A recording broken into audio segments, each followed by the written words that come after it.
لیکن جب میرب وہاں سے جاتی ہے اور اپنے کمرے میں نوکرانی سے پوچھتی ہے کہ آج مینیو کیا ہے کھانے کا، تو وہ اسے بتاتی ہے کہ گھر میں یہ تو نہیں بنتا، لیکن وہ اس کے مرتسم کے پسند کے کھانے پوچھتی ہے. اسے کہتی ہے کہ ٹھیک ہے جو بھی بنے گا اچھا ہی بنے گا. لیکن مرتسم کی بہن جو ہوتی ہے وہ کمرے میں بیٹھی ہوتی ہے، حیا اس کے پاس آتی ہے اور آ کر کہتی ہے کہ یہ تم نے جو آج دیکھا میرے ساتھ جو ہوا ہے. لیکن مرتسم کی بہن کہتی ہے تو ایسا تو کچھ بھی نہیں ہوا جس سے تم پریشان ہو. لیکن جو ہے ہوتی ہے وہ تو کہتی ہے کہ میں تو سب کے سامنے، ہم لوگ تو نوکر بن گئے، وہ آج مالکن بن گئی، ہم لوگ کیا اس کے غلام ہیں. لیکن مرتسم کی بہن جو ہوتی ہے اسے سمجھانے کی کوشش کرتی ہے کہ ایسا نہیں ہے جیسا تم سوچ رہی ہو، یہ تمہارے ذہن کے خود کے ہی وسوسے ہیں. دوسری طرف جب میرب کے والدین وہاں سے جانے کی تیاری کر رہے ہوتے ہیں اور اسے بلاتے ہیں کہ میرب اپنے والدین کو آ کر مل لے، تو وہ نہیں آتی ہے. وہ اپنا خدا حافظ ان کے لیے بھیج دیتی ہے، جسے دیکھ کر وہ دونوں بہت پریشان ہوتے ہیں کہ میرب آخر کیوں نہیں آئی. لیکن جو میرب کا بڑا پاپا ہوتا ہے وہ اسے کہتا ہے کہ آپ لوگ رکو، میں اس کو بلا کر لاتا ہوں. لیکن اس کے جو والدین ہوتے ہیں وہ کہتے ہیں کہ نہیں کوئی بات نہیں، شاید وہ بزی ہوگی اپنے کمرے میں کچھ کر رہی ہوگی، اگر نہیں آ سکتی تو کوئی بات نہیں، اس نے ہمارے لیے خدا حافظ بھیج دیا ہے، ہمارے لیے یہی بہت ہے، ہماری بیٹی اس گھر میں خوش رہے، ہمارے لیے اس سے بڑھ کر کچھ نہیں ہے. لیکن دوسری طرف میرب بھی اپنے کمرے میں یہی کھڑی سوچ رہی ہوتی ہے. اس کے خیال ذہن میں آ رہے ہوتے ہیں کہ کوئی ایک وقت بہت ہے جب میرے والدین مجھے دیکھے بنا ایک پل بھی گزارا نہیں کرتے تھے، میرے والد کا ایک پل بھی نہیں گزرتا تھا مجھے دیکھے بغیر، وہ جاتے نہیں تھے. کتنے خوشحال تھے وہ دن. وہ اس کی ماں سے بلاتی ہے کہ آپ نیچے آ جاؤ، آپ کی بیٹی آپ بیٹی کو بلاتی ہے کہ آ جاؤ نیچے، تمہارے پاپا تمہیں دیکھے بھی نہ جائیں گے نہیں. لیکن وہ اپنے باپ کے ساتھ جانے کے لیے تیار ہوتی ہے کہ میں بھی باہر جاؤں گی، کورٹ کچہری سیکھوں گی. لیکن اس کی ماں اسے منع تو کرتی ہے لیکن وہ منع نہیں ہوتی. میرب ایسے خیال اپنے ذہن میں گھما رہی ہوتی ہے، کہہ رہی ہوتی ہے کہ بہت اچھا وقت تھا جو وہ گزرا تھا.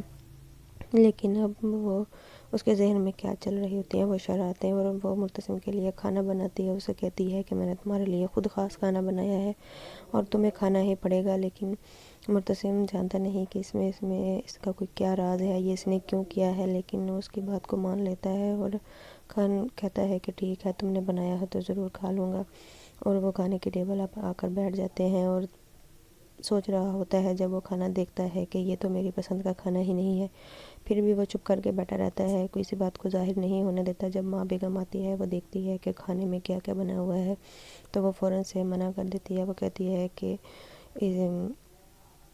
مرتسم کو تو مچھلی منع ہے، یہ منع نہیں کھا سکتا، لیکن اس کی تو طبیعت خراب ہو جاتی ہے. لیکن میرب کہتی ہے میں نے تو اتنے پیار سے بنایا تھا، اب اسے کھانا ہی پڑے گا، اگر نہیں تو چلو کوئی بات نہیں میں کچھ اور بنا دیتی ہوں. لیکن وہ میرب کا دل رکھنے کے لیے اسے کہتا ہے کہ ٹھیک ہے کوئی بات نہیں میں کھا لوں گا. ماں وہ بچپن کی بات تھی، اب میں بڑا ہو گیا ہوں، اب میں بیمار نہیں ہوں گا، کوئی بات نہیں جو بھی ہے میں وہی کھا لیتا ہوں. میرب تو جانتی ہے کہ اسے یہ پسند نہیں ہے، پھر بھی جان بوجھ کر بناتی ہے. لیکن اس کی عزت سب کے سامنے رکھنے کے لیے وہ کھا لیتا ہے. لیکن اسے کھانے کے بعد کمرے میں سو رہا ہوتا ہے کہ میرب بیٹھی دیکھ رہی ہوتی ہے کہ مرتسم تو بہت مزے کی نیند سو رہا ہے، خود موبائل میں بزی ہوتی ہے. لیکن مرتسم کی اچانک طبیعت خراب ہونا شروع ہو جاتی ہے. وہ فوراً سے اٹھتی ہے اور اسے دیکھتی ہے کہ آخر مرتسم کو کیا ہو گیا ہے. لیکن وہ جانتی نہیں کہ اس کے ساتھ کیا ہو گیا ہے. اسے فوراً سے الرجی ہونا شروع ہو جاتی ہے جس سے اسے مومنٹ ہونی شروع ہو جاتی ہے، وہ الٹیاں کرتا ہے. اور وہ میرب اسے دیکھ کر بہت گھبرا جاتی ہے، اسے کچھ سمجھ نہیں آتا کہ وہ اس وقت کیا کرے. وہ فوراً سے بھاگتی ہے اور جا کر اپنے بڑے پاپا کو اٹھاتی ہے. اسے جا کر کہتی ہے کہ اس وقت میں کس کو اٹھاؤں. انہیں جا کر کہتی ہے کہ دروازہ کھٹکھٹاتی ہے اور وہ جلدی سے باہر آتے ہیں اور دیکھتے ہیں کہ میرب بھائی ہے. اس سے پوچھتے ہیں کہ کیا ہوا ہے اتنی رات کو تم آئی ہو. میرب کہتی ہے کہ وہ سمجھتے ہیں کہ شاید اسے مرتسم نے کچھ کہا ہے. وہ پوچھتے ہیں کہ مرتسم نے کچھ کہا ہے کہ وہ کہتی ہے نہیں مرتسم نے مجھے کچھ بھی نہیں کہا، لیکن آپ جلدی چلیں آپ میرے ساتھ، اور مرتسم کی طبیعت بہت خراب ہے آپ اسے بچا لیں. اس کی نادانی دیکھ کر وہ بہت پریشان ہو جاتا ہے اور وہ فوراً سے آتے ہیں اس کے ساتھ اور دیکھتے ہیں کہ مرتسم کی طبیعت واقعی بہت خراب ہوتی ہے. وہ فوراً سے آتے ہیں اور اسے سمجھانے کی کوشش کرتے ہیں کہ تم پریشان مت ہو، تم پانی لے کر آؤ، میں اسے میڈیسن دیتا ہوں، گھبرانے والی کوئی بات نہیں ہے. لیکن میرب جو ہوتی ہے وہ اس بات سے بہت پریشان ہوتی ہے کہ پتہ نہیں مرتسم کو کیا ہو گیا ہے، اب اس کی حالت کیسے ٹھیک ہوگی، ہاسپٹل نہ لے جانا پڑ جائے. لیکن وہ اسے میڈیسن دیتا ہے اور کھلاتا ہے.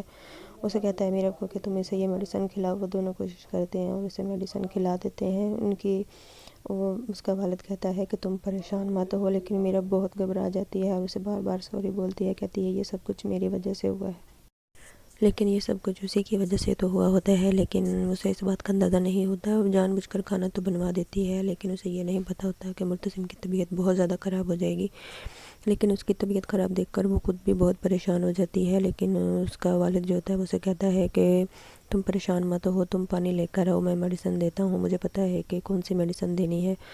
وہ اسے میڈیسن نکال کر دیتا ہے کہ میرب کو، کہ میرب یہ تم اسے کھلا دو. میرب کچھ نہ کچھ کر کے اسے وہ میڈیسن کھلا دیتی ہے اور دعا کرتی ہے کہ اللہ کرے وہ بہتر ہو جائے. لیکن اس کا والد اس کے لیے وہ اسے پیار اور محبت دیکھ کر اسے کہتا ہے کہ بیٹی جب تک اپنے اندر سے نفرت ختم نہیں کرو گی یہ سب کچھ ایسا ہی رہے گا. پیار اور محبت کر کے دیکھو اور زندگی دیکھو کیسے بدلتی ہے. لیکن میرب کو اس کی ماں کا خیال آ رہا ہوتا ہے کہ اسے جب کہتی ہے کہ مجھ سے مچھلی منع ہے اور یہ نہیں کھا سکتا، وہ اس بات سے اسے بہت پچھتاوا بھی ہوتا ہے کہ اس کی ماں نے تو اسے منع کیا تھا لیکن میں نے اسے جان بوجھ کر کھانے دیا.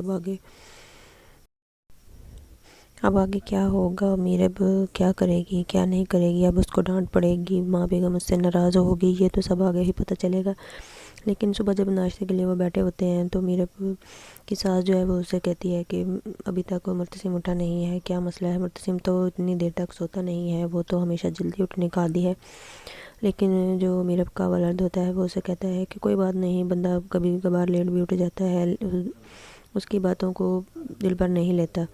لیکن حیا وہ راستے سے گزر رہی ہوتی ہے، نوکرانی وہاں سے بستر لے کر جا رہی ہوتی ہے تو وہ اسے پوچھتی ہے کہ آخر کیا مسئلہ ہے، کیا ہوا ہے. وہ اسے کہتی ہے کہ مرتسم ساری رات الٹیاں کرتا رہا ہے، اس کی طبیعت خراب ہو گئی ہے. اب حیا کہتی ہے کہ اب مجھ سے یہ جو ہے میرب بچ کے دکھایا، اب میں دیکھتی ہوں کہ یہ سب میرب کی وجہ سے ہوا ہے. اب آگے کیا ہوگا دیکھتے ہیں کل نیکسٹ ایپیسوڈ میں. نیکسٹ ایپیسوڈ دیکھنے کے لیے میرے چینل کے ساتھ جڑے رہیں اور بیل آئیکن کو بھی پریس کر دیں تاکہ میرے چینل کی ہر نئی ویڈیو آپ کو مل سکے. شکریہ.